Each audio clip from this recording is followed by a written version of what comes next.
all the great things in other high achievers' lives, all the reasons that these successful people that you look up to, that you aspire to be like, are the way they are, have all come from a place of being uncomfortable. That's just a fact. Single biggest reason why people have bad days is because they start them off by looking around at everybody else and seeing what they're doing instead of having the focus and the discipline to actually start your day off with you in control. Because everywhere I look and everywhere I see in today's society, everybody's doing everything they can to be more comfortable. They're looking for the more convenience. They're looking for the quicker. They're looking for the faster. Don't ask for security, ask for adventure. And see, it's not important how long you live. What's important is how you live. You know, I think people are always looking for some sort of, remedy or some shortcut that's going to make them be able to do things that are hard easier. But no, they're hard things for a reason. So they're going to be hard. If they were easy, everyone would do them. We go through life trying to seek security and not coming outside of our comfort zone, and we take most of our stuff with us to the grave. Ask yourself, what's blocking you?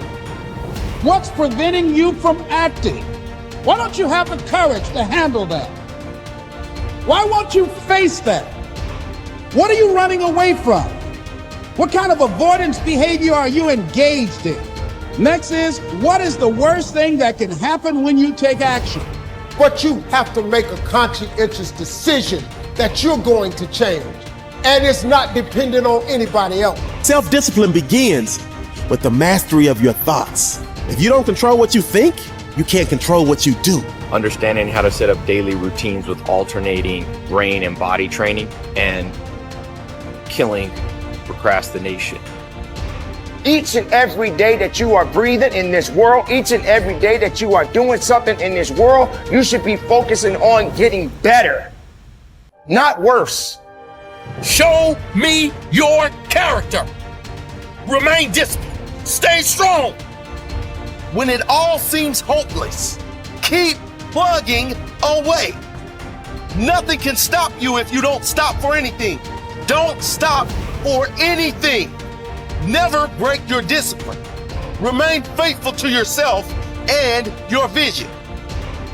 You should be understanding that, hey, I can't be this same person on a day in, day out type of way. I got to keep focusing and going further and going harder and going stronger and pushing myself until there's nothing else left to push forward.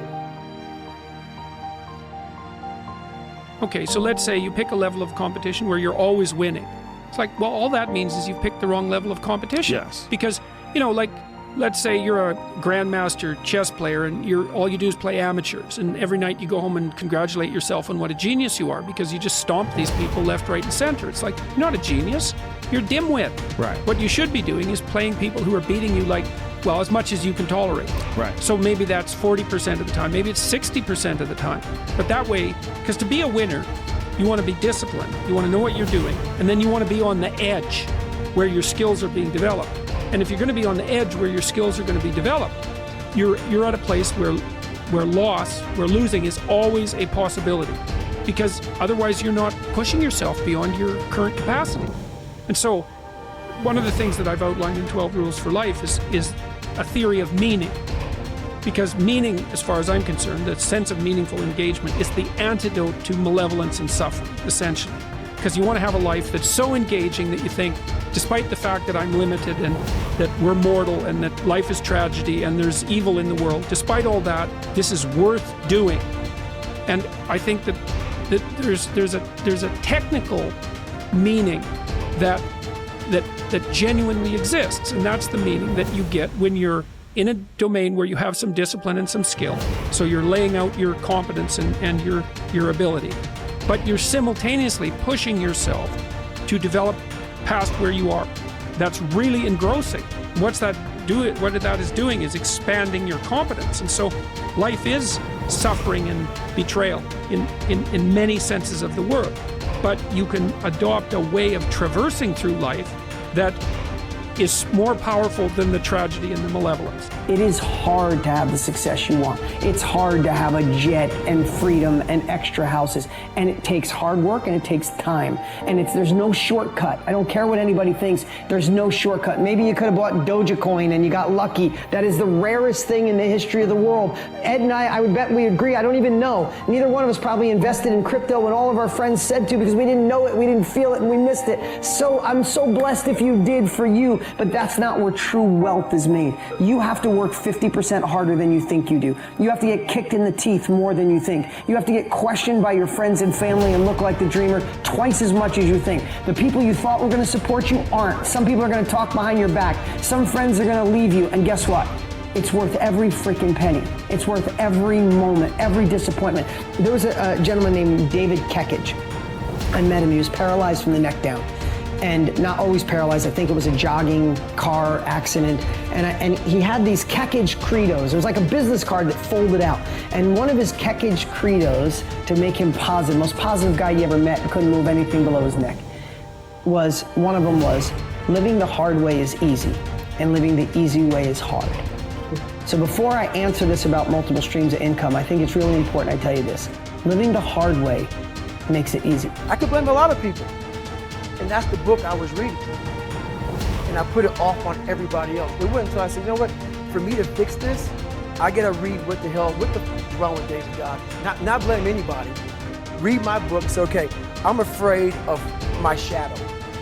How can I overcome that? Go in the military, get your ass kicked, do things you hate to do, be uncomfortable every day of your life. Roger that. I'm not the smartest kid in the world. Okay. Instead of somebody saying, oh no, you're smart. No, don't say that to yourself. I said to myself, no, I'm a dumb mother. Okay, roger that. How you get smarter? Educate yourself.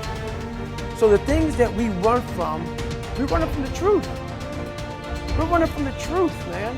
So the only way I became successful was going towards the truth. As painful and as brutal as it is, it changed me. It allowed me to become, in my own right, who I am today. If you do what other successful people do over and over again, nothing can stop you from eventually enjoying the same rewards that they do. But if you don't do what successful people do, nothing can help you. Success is not an accident. Sadly, failure is not an accident either. You succeed when you do what other successful people do over and over until these behaviors become a habit. Likewise, you fail if you don't do what successful people do. In either case, nature is neutral. Nature does not take sides. Nature doesn't care. What happens to you is simply a matter of law. The law of cause and effect. You can look at yourself as a machine with a default mechanism. Your default mechanism is the almost irresistible attraction of the expediency factor. In the absence of self-discipline, your default mechanism goes off automatically. This is the main cause of underachievement and the failure to realize your true potential. When you are not working deliberately, consciously, and continuously to be and have those things that constitute success for you, your default mechanism is at work.